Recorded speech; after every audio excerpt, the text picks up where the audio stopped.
A young boy from Pennsylvania vanished in 1991 during his own birthday party. His mother left him playing with the other guests, and when she went to check on him, he was gone, disappeared without a trace.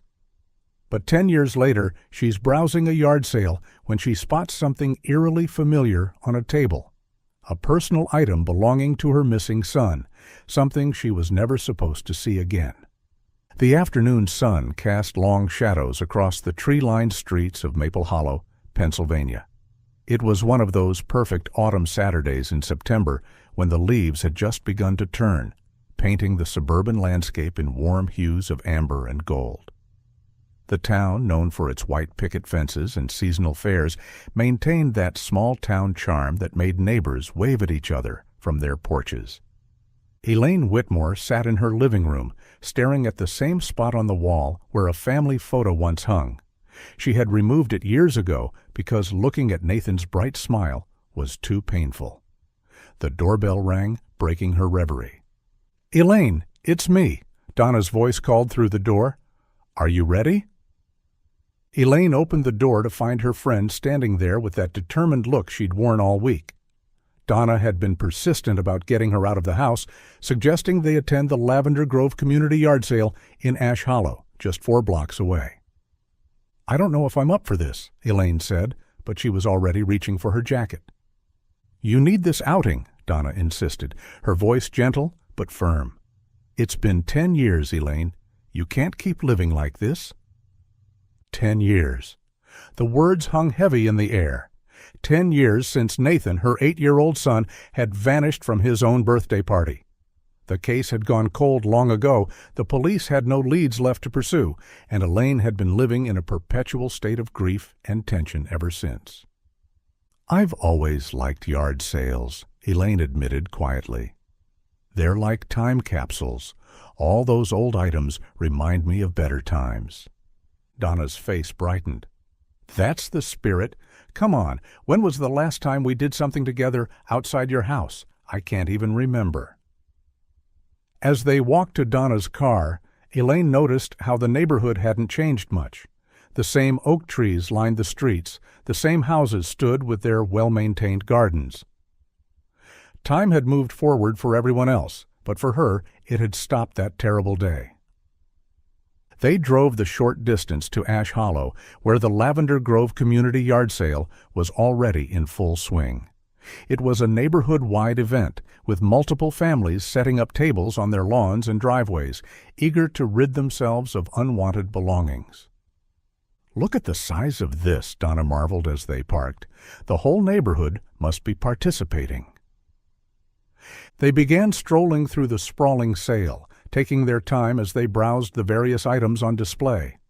Vintage clothing hung on makeshift racks, old books were stacked in cardboard boxes, and kitchen gadgets from decades past gleamed in the afternoon light. Elaine had to admit it felt good to be out. The fresh air, the buzz of conversation around them, the normalcy of it all was oddly comforting. They stopped at several tables, examining items, making small talk with the sellers. Then Elaine saw it. At first she thought her eyes were playing tricks on her. Among a collection of children's toys and books on one table, something blue caught her attention. She frowned and moved closer, her heart beginning to race. It was a Game Boy device, the color unmistakably teal. But it wasn't just any Game Boy. As she picked it up with trembling hands, she saw the 3 Pokémon stickers, a Pikachu in the center and 2 others flanking it. "Nathan," she whispered, her voice catching. "What is it?" Donna asked, noticing her friend's sudden stillness. "This is Nathan's," Elaine said, her voice stronger now but shaking with emotion. "This is my son's Game Boy. Look at the stickers. They're identical. He loved Pokémon so much." The memories came flooding back. Nathan's school friend had given him the Game Boy for his 7th birthday, just a year before he disappeared. He had carried it everywhere, and she remembered the daily struggle of convincing him not to bring it to school. "Are you sure?" Donna asked gently. "I'm 100% sure," Elaine said, clutching the device. "No one else could possibly have this exact Game Boy with these same stickers in this exact pattern." "Can I help you, ladies?" An elderly man approached them, wearing a friendly smile that quickly faded when he saw Elaine's distressed expression. "Where did you get this?" Elaine asked, her voice trembling. She was shaking so badly she almost dropped the Game Boy. The man reached out instinctively and caught it before it fell. "Whoa there. Are you all right?" "This is my son's," Elaine said, her voice rising. "This is my missing son's Game Boy. Where is he? Where's my boy? Please, if you know where Nathan is, please tell me so I can see him again." Her trembling voice and desperate plea began attracting attention from nearby sellers and shoppers. People turned to stare, whispering among themselves. The elderly man's expression shifted from confusion to hesitation and then to fear. "I don't know what you're talking about," he said, pulling the Game Boy away from her reaching hands and stuffing it into his jacket pocket. "No!" Elaine panicked. His behavior only confirmed her suspicions. "That's my son's. Why are you hiding it?" "Elaine, calm down," Donna tried to intervene, placing a hand on her friend's shoulder. But Elaine was beyond consolation. The stress of the moment, combined with 10 years of grief, overwhelmed her. She lost her balance and fell to the ground. Gasps erupted from the gathered crowd. "I'm calling the cops," the elderly man announced, pulling out his phone. Within 5 minutes, a police cruiser arrived. A young officer stepped out and approached the scene. "What's going on here?" The elderly man spoke first. "This woman started panicking, claiming this Game Boy I'm selling belongs to her son. She has no evidence and tried to take it from me." "Sir, may I see the device?" the officer requested. The man crossed his arms. "Legally, I don't have to show you anything. This is my property. I have rights to privacy." "Sir, I'm asking you to cooperate," the officer said more firmly. "I know my rights," the man insisted, keeping his hand protectively over his jacket pocket. Elaine, still on the ground with Donna's help, looked up at the officer. "Please, call the detective working on my son's case, Nathan Whitmore. He disappeared 10 years ago." The officer radioed for backup and to contact the detective.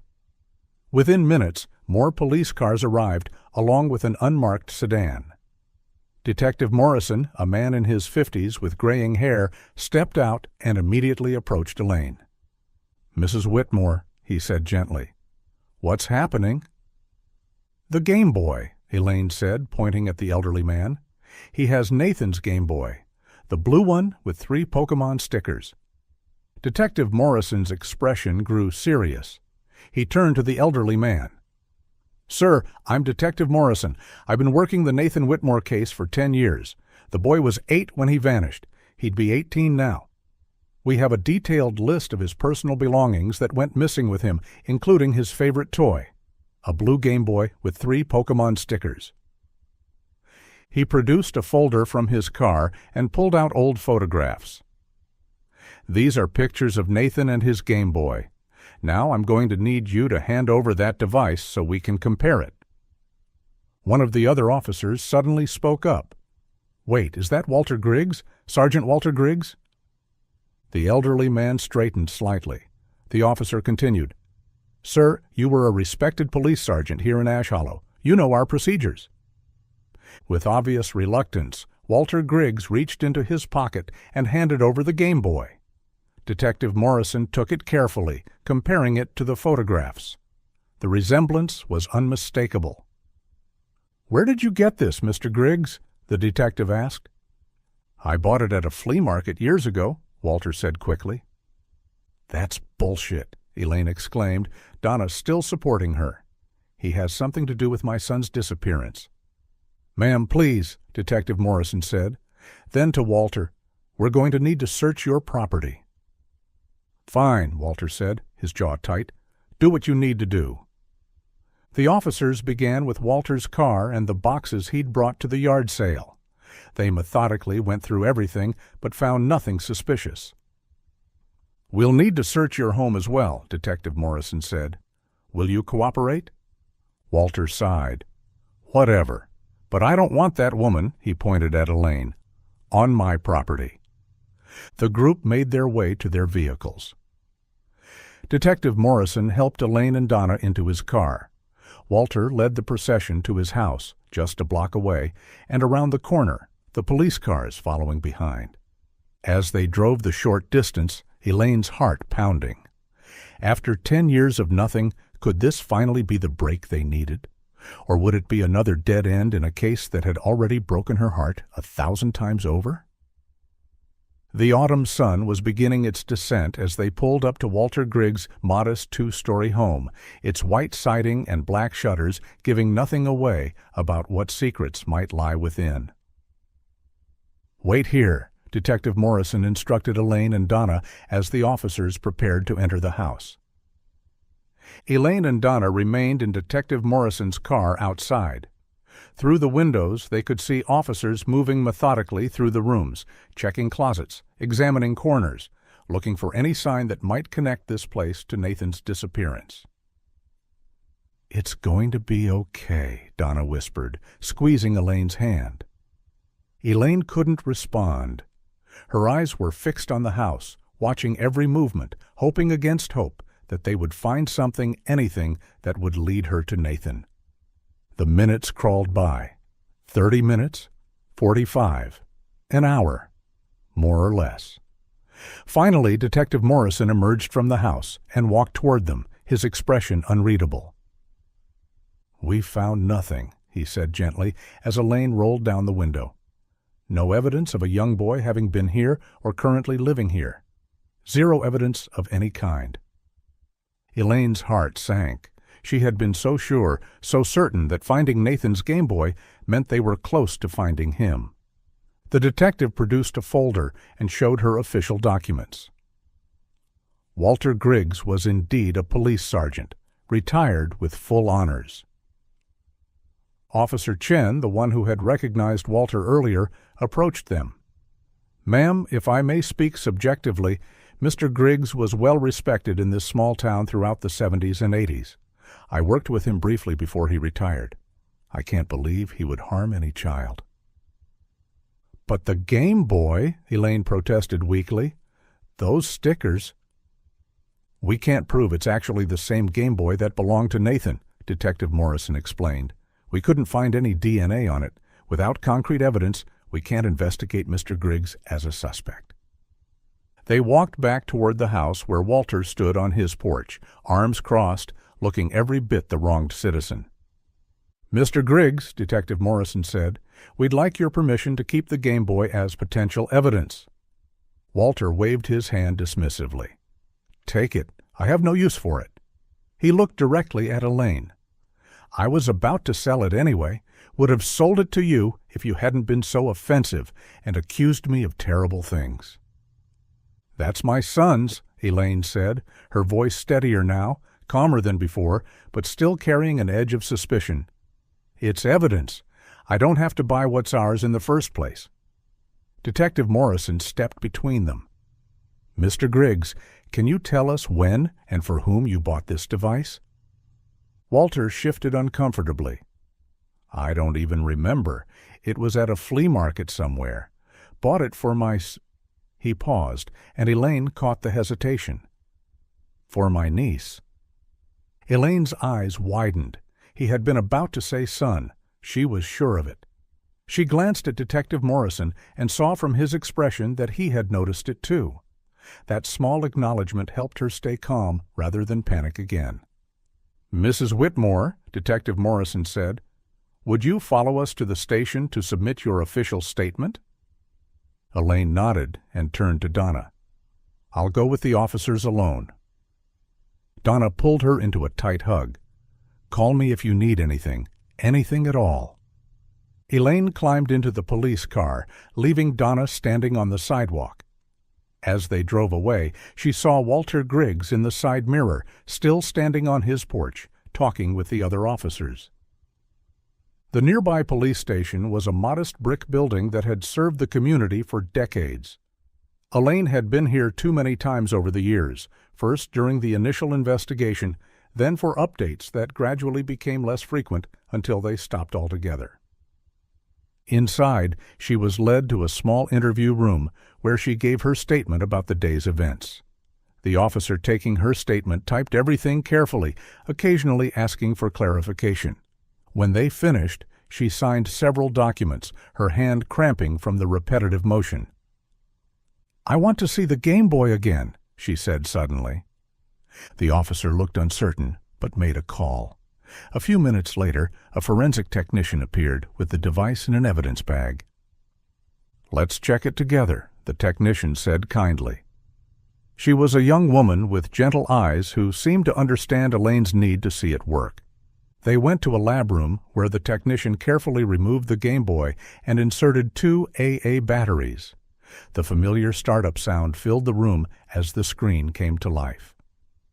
"It still works well," the technician observed. "There's a game cartridge in it." Elaine leaned in, eyes narrowing, as the technician carefully removed the cartridge and read the faded label. "That's Nathan's," she said, her voice trembling slightly. "It's his favorite game. He took it everywhere." She looked around at the others, urgency rising in her tone. "Surely they can trace something from this, can't they?" Detective Morrison had joined them. "Mrs. Whitmore, this device could have landed in Mr. Griggs' hands in so many ways. Maybe Nathan left it somewhere and someone found it, then sold it at that flea market. These things are very durable." "It's been 10 years, Elaine said, her voice breaking. 10 years and we haven't had a single real lead. The case went cold. But today, surely this means something. There must be something you can do." The forensic technician placed a comforting hand on Elaine's shoulder. "We'll try to search for fingerprints, timestamp, and DNA. But I have to be honest, the chances are very slim. This device has clearly been handled by multiple people over the years. You shouldn't expect much." Elaine nodded, understanding but not accepting. She watched as they carefully repackaged the Game Boy, treating it with the reverence it deserved as possibly the only link to her missing son. "You should go home and rest," Detective Morrison said when they finished. "This has been an emotionally exhausting day. We can have an officer escort you." Elaine considered the offer. She was tired, more tired than she'd been in years. The hope and disappointment of the day had drained her completely. "Yes," she said quietly. "Thank you." As she sat in the back of the police car heading home, Elaine couldn't shake the feeling that Walter Griggs knew more than he was saying. That hesitation when he almost said son instead of niece played over and over in her mind. And the Game Boy, how could it be anything other than Nathan's? The officer escorting her was kind, making small talk, trying to distract her from her thoughts. But Elaine barely heard him. Her mind was still at that yard sale, still holding that Game Boy, still seeing those 3 Pokemon stickers that she remembered Nathan placing so carefully, his little tongue poking out in concentration. "Here we are, ma'am," the officer said, pulling up to her house. Elaine stepped out of the police car and thanked the officer again before heading inside her home at Maple Hollow. The moment the door closed behind her, exhaustion hit her like a physical force. Her legs felt weak and she had to lean against the wall for support.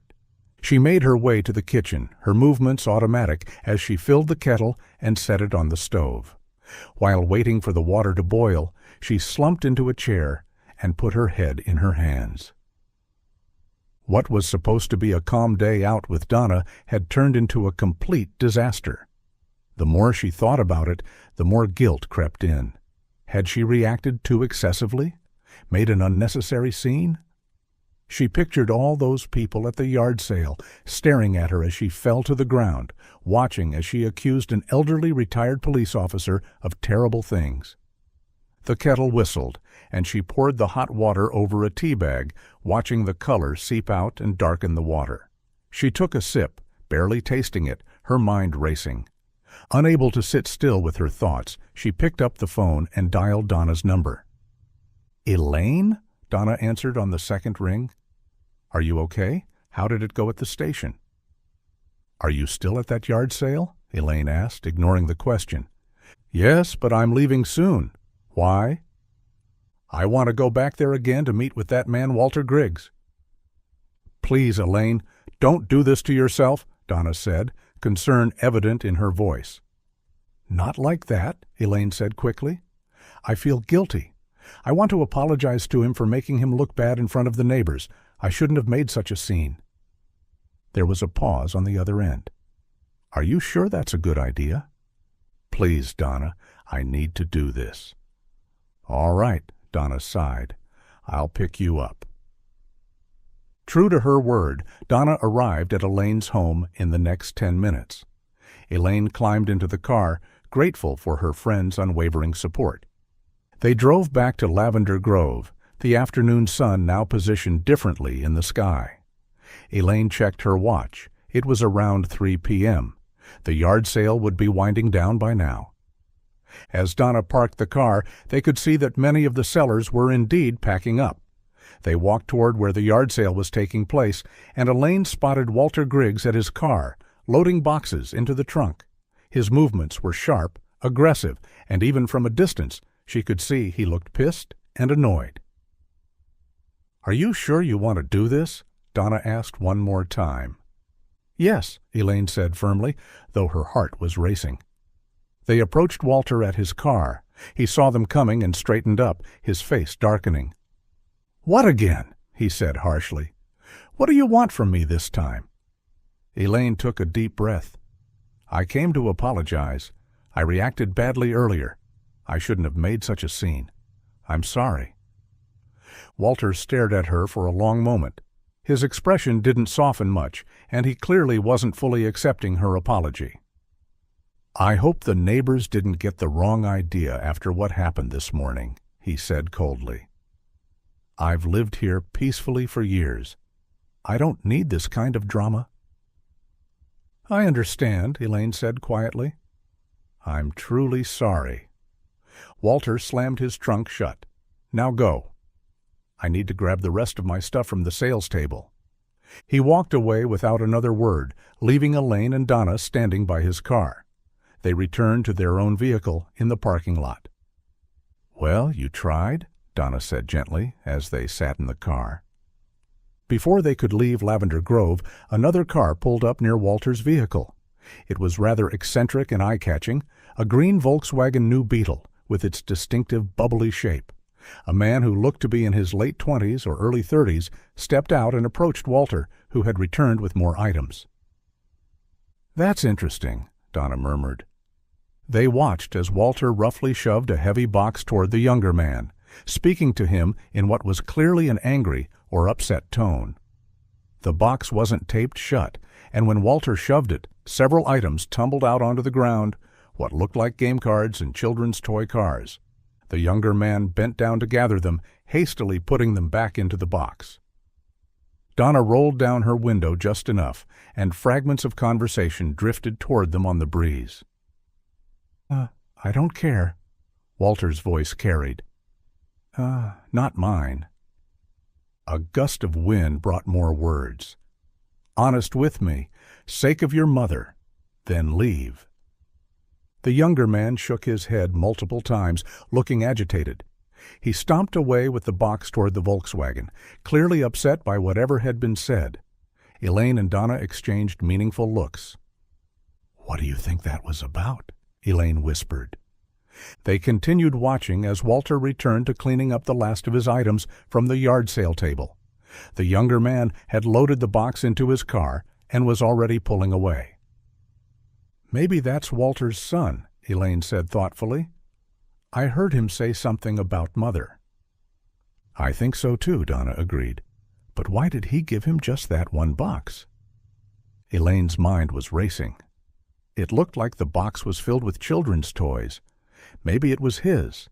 If so, then the Game Boy must have been his too. She turned to Donna with sudden urgency. Maybe we could get some information if we talked to the son. Follow him? Donna said skeptically. I don't like to stalk people, Elaine, and besides, that car has already left. Please, Elaine pleaded. I don't want this to just be another dead end, not when we might finally have something. If we called police, I don't think they would take us seriously. Donna looked at her friend's desperate face and was clearly moved. She sighed heavily. Fine, she said. We'll see where he goes. Maybe talk to him if he's willing. but we won't upset anyone or get onto anyone's property. Okay?" "Yes," Elaine agreed immediately. "Thank you, Donna. Thank you." Donna started the car and pulled out of the parking lot, heading in the direction the green Volkswagen had gone. It wasn't hard to catch up to the green Volkswagen. The distinctive car was easy to spot among the more conventional vehicles on the road. Donna followed it carefully, maintaining a normal driving distance so as not to appear suspicious. "There," Elaine pointed as the Volkswagen's turn signal began blinking. "He's turning." They watched as the car pulled into a parking lot and stopped outside what looked like a spooky-themed novelty store. The building was painted black with purple trim, and even from the road they could see Halloween decorations in the windows. The store was located close to the Maple Hollow outskirts, in a more commercial area. "Damn," Donna muttered. She had missed the turn, stuck in the wrong lane. Making a sudden turn would upset the traffic flow, and there were cars behind them. "It's okay," Elaine said, though she was craning her neck to keep the store in sight. "Just find a place to turn around." Donna kept driving, looking for a safe place to make a U-turn. She found one about a quarter-mile down the road and carefully turned the car around. "Hopefully he's still there," Donna said as they approached the store again, this time in the correct lane. But as they neared the parking lot, they saw the man exiting the store. He was carrying 2 large shopping bags and walking quickly toward his car. Before Donna could even consider pulling into the parking lot, the green Volkswagen suddenly reversed out of its spot at high speed. It came so close to their car that Donna had to brake hard to avoid a collision. "What the hell?" Donna exclaimed. "Did you see that? Who drives like that? Just reversed without even looking." The Volkswagen sped out of the parking lot and back onto the main road, leaving them shaken. "Should we keep following?" Elaine asked. Donna gripped the steering wheel tighter. "That was too close, but yeah, let's see where he goes." They resumed following the Volkswagen, keeping a safer distance this time.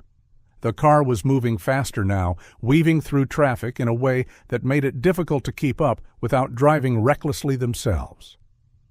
Then they heard it, the warning bells of a railroad crossing. The barriers were coming down just as the Volkswagen sped through. Donna had to stop, blocked by the lowered gates. "Oh no," Elaine said in frustration as a long freight train began rolling by. Car after car of the train passed, each one feeling like an eternity. "It's a long one," Donna observed, drumming her fingers on the steering wheel. They waited in silence, both knowing that with each passing second, the Volkswagen was getting farther away. Finally, the train passed and the crossing barriers lifted. Donna accelerated through the crossing and continued down the road, both women scanning for any sign of the green car. They reached an intersection where the road split in 3 directions. There was no sign of the Volkswagen. "Which way?" Donna asked. "I don't know," Elaine admitted. "We've lost him." Donna pulled over to the side of the road. "I'm sorry, Elaine. Between the train and that intersection, there was no way to keep up." Elaine sighed and leaned back in her seat. "It's okay. We followed him far enough. Maybe it's nothing. It's silly that we followed him all the way out here, actually. We should have just told the police." She looked out the window at the sky. "It's sunset soon. We should head back." Donna nodded as she turned the car around. "We'll tell the police about the man.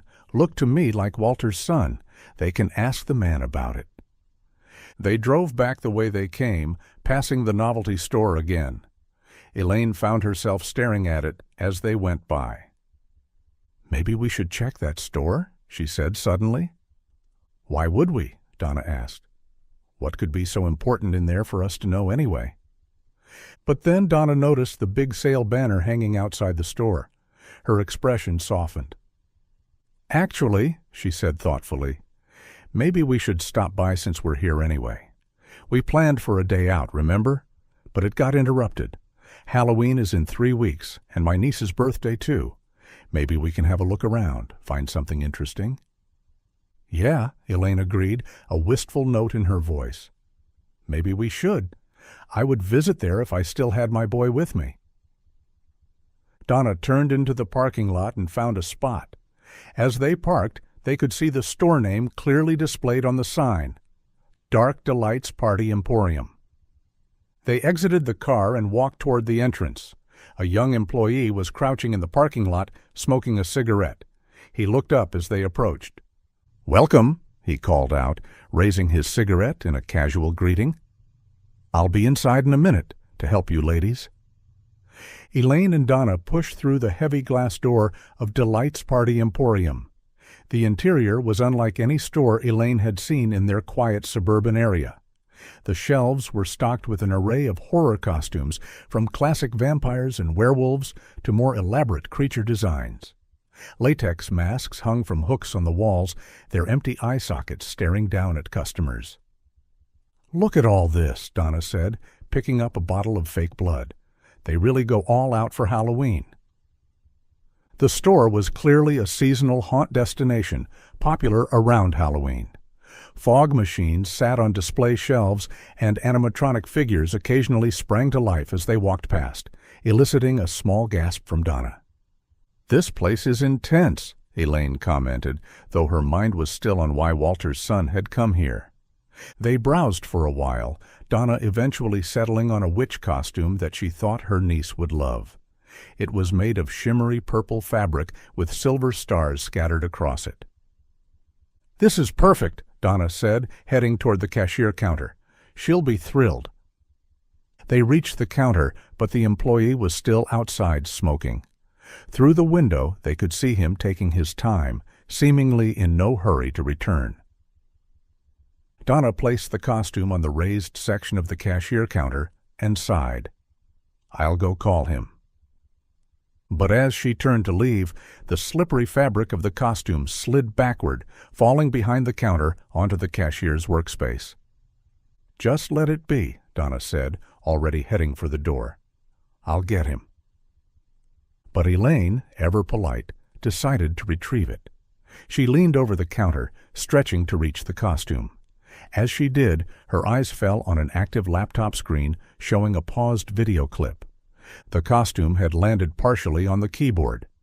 As Elaine reached for it, her hand accidentally pressed one of the keys. The video began to play. The clip was grainy, clearly recorded with a low-quality webcam. It showed a dark outdoor setting that looked like woods at night. The camera was shaky, moving through the trees.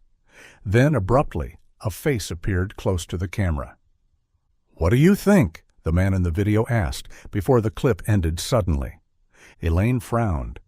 Despite the poor quality, she was certain the man in the video was the same person they'd seen at the Lavender Grove parking lot, the one she believed was Walter's son.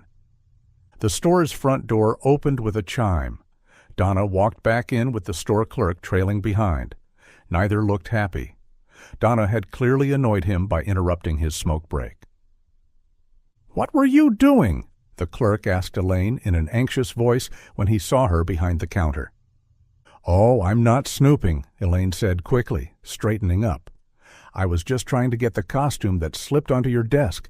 I was just trying to get it back." The clerk rushed to his laptop, his face flushing. Elaine continued, "Sorry, but who was the man that came here earlier?" "Which one?" the clerk asked, though his hands were already moving toward the laptop. "You know, the one before us. Not long ago. The man with the Volkswagen car." The clerk's demeanor changed instantly. He became defensive, almost aggressive. "Did you do anything to my laptop?" His hand darted to the mouse, aiming to close the video file.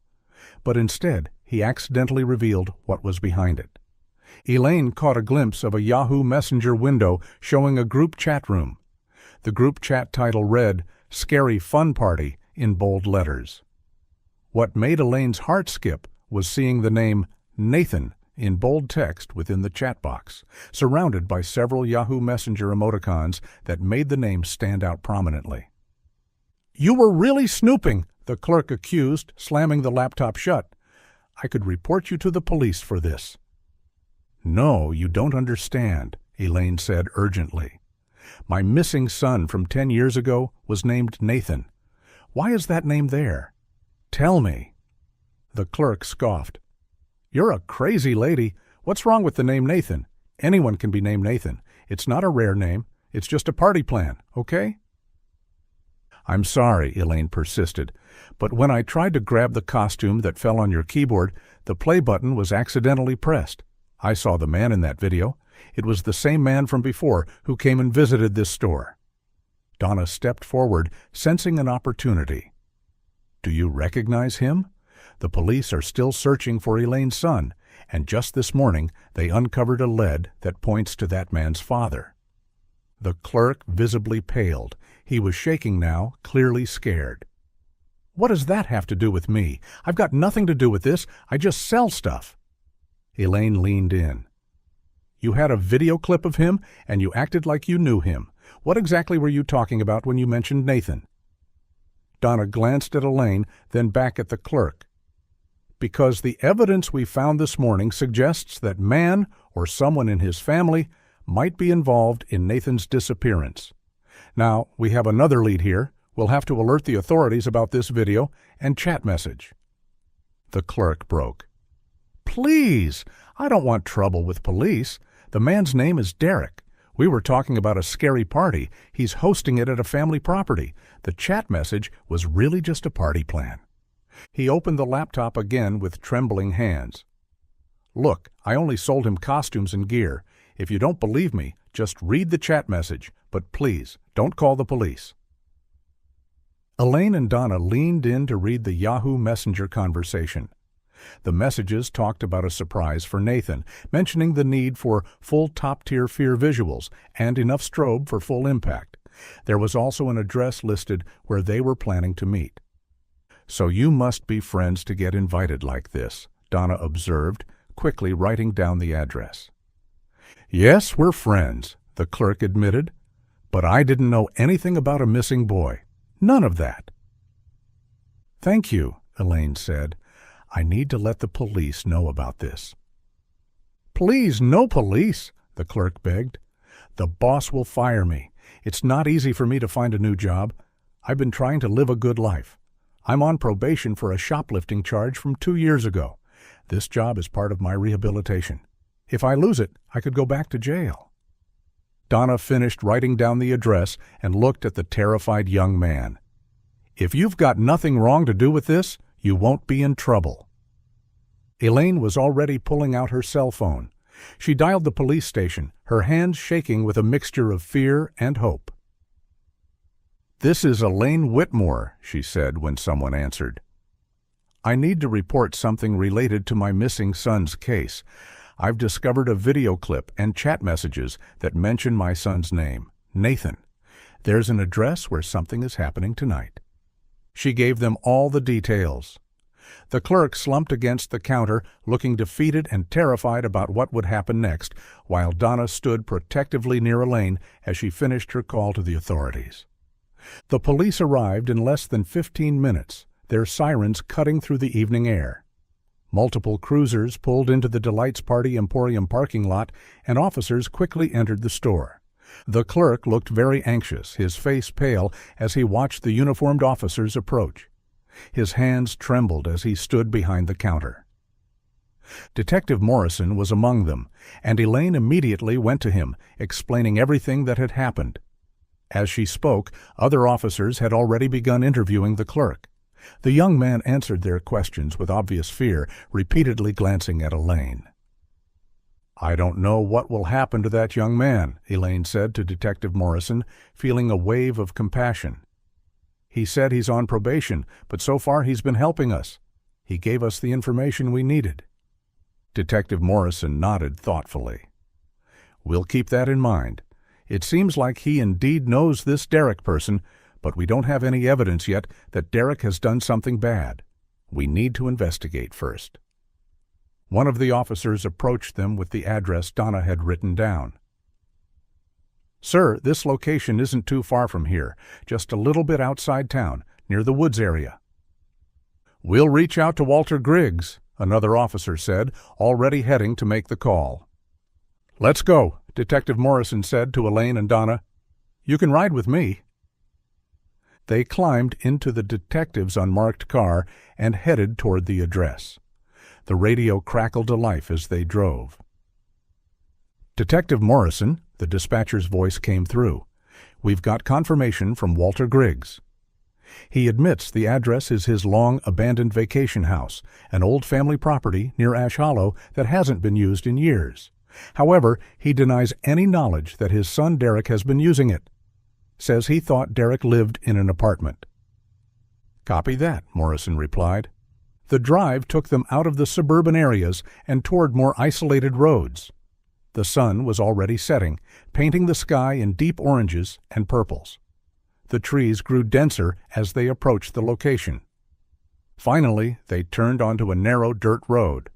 Ahead, they could see the property, a boarded-up, semi-abandoned cottage surrounded by overgrown weeds. The scene was hauntingly still in the fading light. "There's the Volkswagen," Elaine said, pointing to the green car parked haphazardly near the house. Several other vehicles were also present. "But I don't see anyone," Donna observed. The police cars pulled up and officers quickly got out, hands on their weapons. Detective Morrison turned to Elaine and Donna. "Stay in the car," he ordered. But Elaine couldn't, not when they might be this close to Nathan. She and Donna quietly exited the vehicle and followed at a distance. The officers approached the cottage carefully. The front door was unlocked, hanging slightly ajar. "Police!" they announced loudly. "Is anyone inside?" No response came. The officers entered, weapons drawn, moving through the dark interior. Despite the warnings to stay outside, Elaine and Donna followed them in, staying well back. The cottage smelled of mildew and decay. Cobwebs hung from the ceiling, and the floorboards creaked under their feet. As they moved through the hallways, Elaine suddenly heard something, strange voices and laughter coming from somewhere behind the property. "Do you hear that?" she whispered to the nearest officer. The officer nodded and pointed toward the back of the house. Through a broken window, they could see flickering lights in the woods. "Stay behind," the officer told Elaine firmly. "You cannot go any further. For your own safety and for the sake of case integrity, you need to stay here." Elaine reluctantly stopped, watching as the officers exited through the back door and headed into the woods. The sounds grew louder, music, laughter, and what sounded like screaming. Then everything changed in an instant. "Police! Everyone raise your hands in the air!" The commanding voices of the officers rang out. The music stopped abruptly. What followed were sounds of genuine fear and confusion, then cries and shouts. The police radio chatter increased. Elaine could hear them requesting backup and a medical unit. Her heart pounded as she strained to understand what was happening. Another officer appeared and ushered Elaine and Donna outside the house. "For your safety, please wait by the police cars." They stood in the growing darkness, anxiety mounting with each passing moment. Then they saw them. 5 men were being led out of the woods by the officers. They all wore elaborate zombie costumes with incredibly realistic makeup, rotting flesh, exposed bones, and blood. In the dim light, they looked genuinely terrifying. The police lined them up and handcuffed their hands behind their backs, reading them their rights.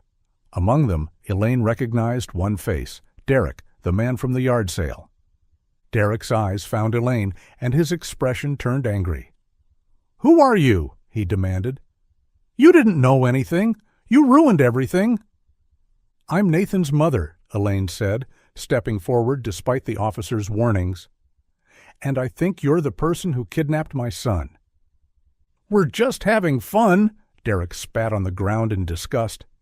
The officers quickly dragged him and the others to the waiting cruisers. As the vehicles pulled away with the arrested men, another officer approached Elaine with an urgent expression. "Ma'am, we found a young man in the woods. He said his name is Nathan, but he refused to come out. He's extremely distressed. We need your help." Elaine's legs nearly gave out. Donna caught her arm. "Go," Donna said firmly. "I'll wait here. Go get your son."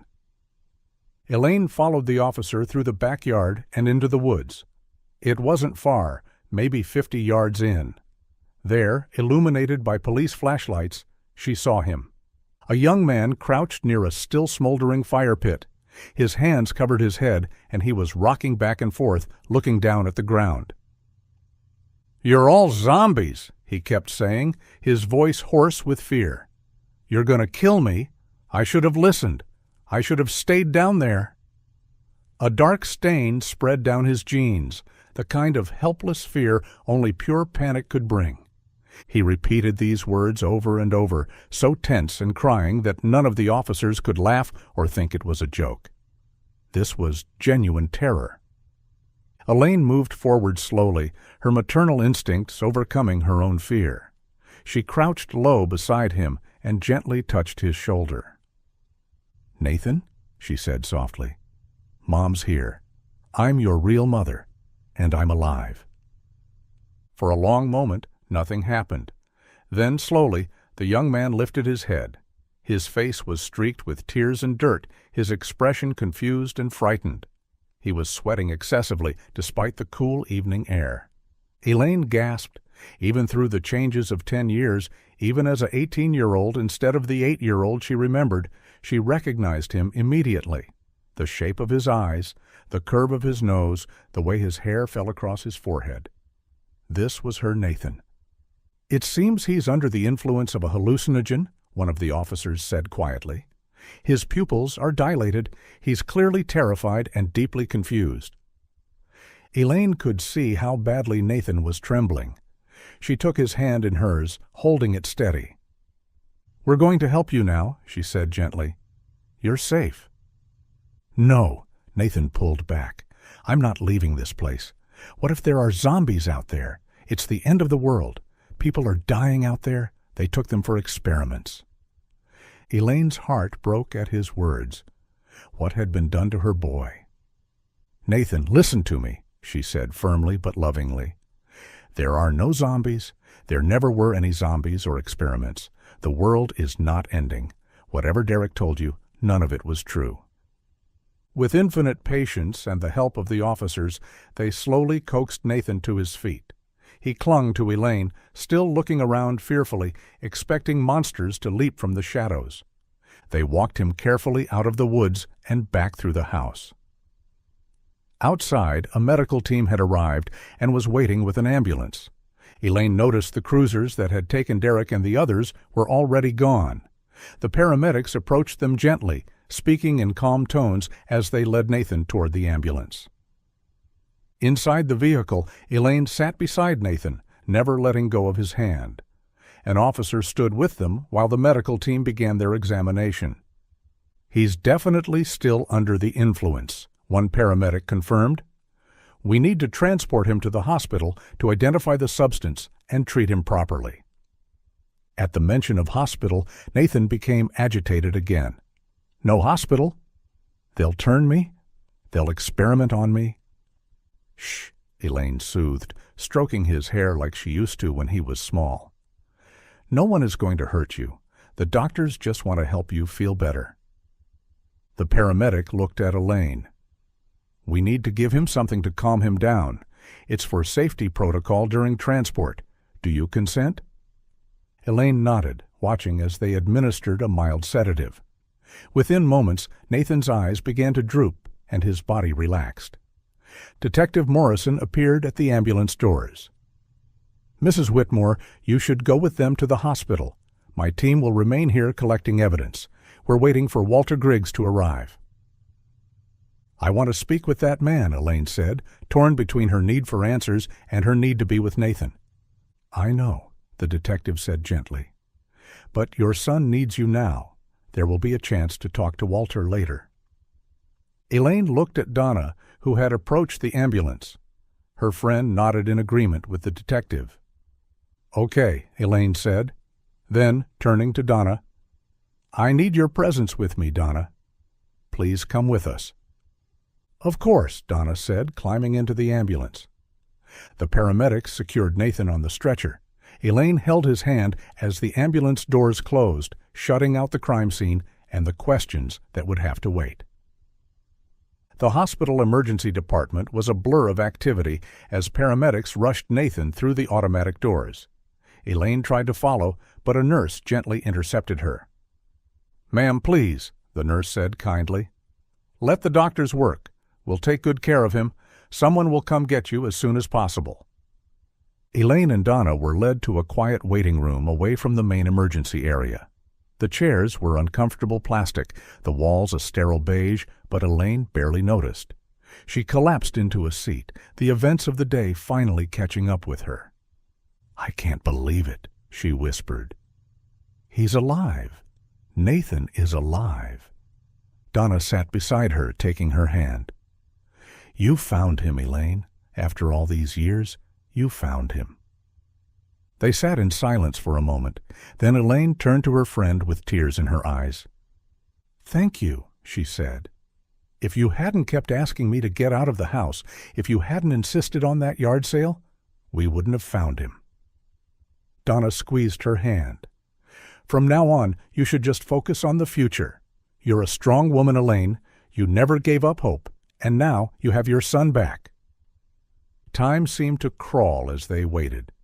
Elaine found herself replaying every moment from the woods. Nathan's terror, his confusion, the way he'd looked at her without recognition at first. What had that monster done to her baby? Finally, a doctor in a white coat entered the waiting room. He was an older man with kind eyes behind wire-rimmed glasses. "Mrs. Whitmore?" he asked. When Elaine nodded, he continued, "I'm Dr. Peterson. I've been treating Nathan." "How is he?" Elaine asked anxiously. "Nathan was given a hallucinogenic substance," Dr. Peterson explained. "This particular type makes everything seem more immersive and real. That explains his extreme distress and paranoia. The good news is that aside from the drug's effects, we don't find any signs of physical violence." "Thank God," Elaine breathed. "He does show signs of malnutrition," the doctor continued, "but that can be treated. We've moved him to a private room, but he's still resting while the drugs work their way out of his system." "Can I see him?" Elaine asked. "Soon," Dr. Peterson promised. "Let's give him a little more time." The doctor left, and shortly after, Detective Morrison arrived with another officer. His expression was serious but not unkind. "Mrs. Whitmore, Ms. Parker," he greeted them. "Could we speak privately? There's a consultation room we can use." They followed him to a small room with a round table and several chairs. Once seated, Detective Morrison pulled out his notebook. "We've learned a great deal from our investigation so far," he began. "Walter Griggs's son, Derek, was the one who did all this to Nathan. We interviewed him, and he readily answered our questions, though his perspective is twisted." Elaine leaned forward, desperate for answers. "Derek said he was proud when he finally took Nathan 10 years ago," the detective continued. "It was during Nathan's 8th birthday party." "Yes," Elaine confirmed, her voice shaking. "It was the biggest birthday party I'd ever thrown for him. We invited all the neighbors and their children to Briarwood Park. So many guests came. The children were playing in the garden, on the wooden jungle gym, in the small butterfly garden." Her voice trailed off as she remembered that perfect day that had turned into a nightmare. "Derek openly admitted that he believed Nathan was his little brother from another life," Detective Morrison said. "He claimed he loved him in his own twisted way. He never meant to hurt him, but he also never planned to return him." "How did he take him?" Elaine asked, though she wasn't sure she wanted to know. Derek was 21 at the time. He approached Nathan under the guise of being a cool, older friend. He invited Nathan to play a secret spy game in the woods. Nathan, being adventurous and eager to befriend someone older, followed him. Derek sedated him with allergy medicine he'd taken from his father's kit and carried him out through the back edge of the park undetected. "Nathan always wanted a father figure or a brother," Elaine said softly. "His father was gone before he was born, and he never had siblings. He was so trusting." Detective Morrison nodded sympathetically before continuing. For 10 years, Derek raised Nathan in a sealed basement of a small, long-vacant house his father had bought and forgotten to sell on the outskirts of Ash Hollow. He homeschooled him and had fake IDs, too. "A basement," Elaine whispered, horrified. Derek told Nathan that his mother and everyone from his birthday party had died, eaten in a zombie attack.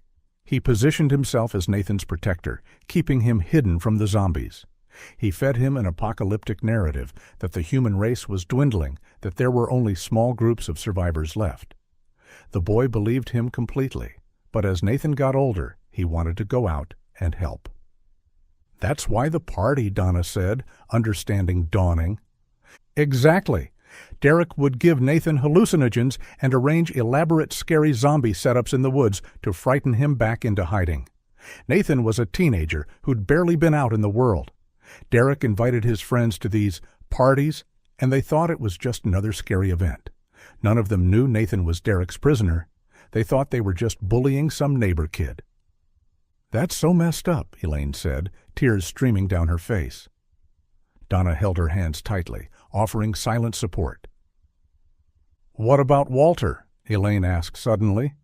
"Did he know?" Detective Morrison's expression grew complicated. "Walter has told us everything and has requested to speak with you if you're willing. We can listen to his explanation together." Elaine considered for a moment, then nodded. "I want to hear what he has to say." The detective left the room and returned minutes later with Walter Griggs. The elderly man looked haggard, aged 10 years in the span of hours. He took a seat across from Elaine, unable to meet her eyes. Detective Morrison gestured for him to speak. Walter cleared his throat.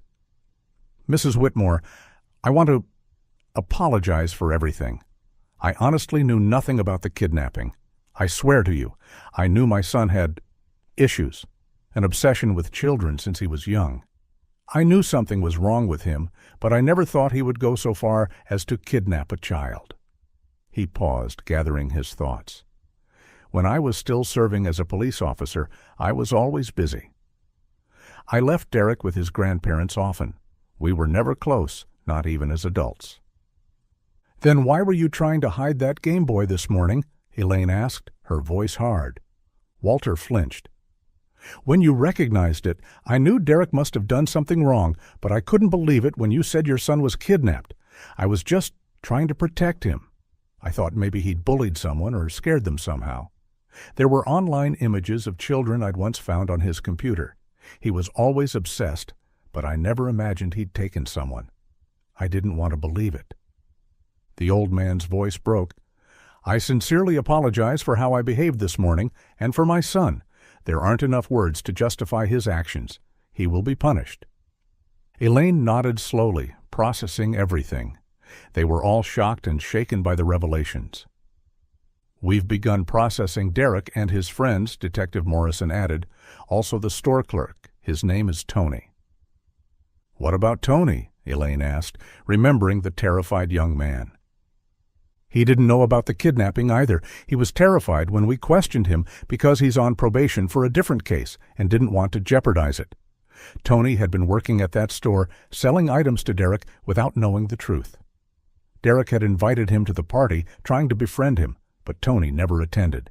He did help Derek design and advise on the scary decorations, thinking it was just part of his job." A knock on the door interrupted them. Dr. Peterson entered, a gentle smile on his face.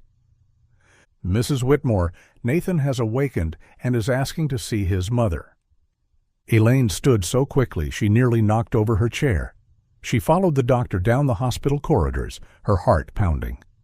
Nathan's room was dim, the curtains drawn. He was sitting up in bed, looking small and lost, despite being 18 years old. When Elaine entered, he looked at her with uncertain eyes. "Nathan?" she said softly, approaching the bed slowly. He studied her face. You said you're my mother?" Elaine nodded, tears flowing freely now. "Yes, sweetheart. I'm your mom." "I barely remember," Nathan admitted. "I was 8 when Derek took me, but I remember your voice. You used to sing to me, and you had that soothing way of talking when I was scared." "That's right," Elaine said, sitting on the edge of the bed. "I sang you lullabies every night." Nathan was still agitated, his eyes darting to the door and windows. "But the zombies. Derek said the world ended. He said you were eaten by zombies." "Oh, honey," Elaine said, taking his hand. "It's all made up. Every bit of it. There are no zombies. The world didn't end. I've been looking for you every single day for 10 years. You're safe now. Everyone is safe." Dr. Peterson spoke from the doorway. "Nathan will need to see a child therapist. The psychological trauma of his experience is significant, but we're hopeful he'll recover." Elaine never took her eyes off her son. "I'll be with you every step of the way," she promised. "We have so much to catch up on. 10 years of birthdays, Christmases, first days of school. We'll make new memories together." Nathan squeezed her hand tentatively. "I want to believe you. I want to believe it's really over." "It is," Elaine assured him. "You're home now." As she held her son for the first time in a decade, Elaine reflected on the journey that had brought them here. A mother's love had never wavered, never given up. Through 10 years of darkness, she had held on to hope. And now, finally, that relentless love had brought her baby back to her. Nathan leaned into her embrace, still fragile, still scared, but beginning to trust. The road ahead would be long and difficult, but they would walk it together. Mother and son, reunited at last.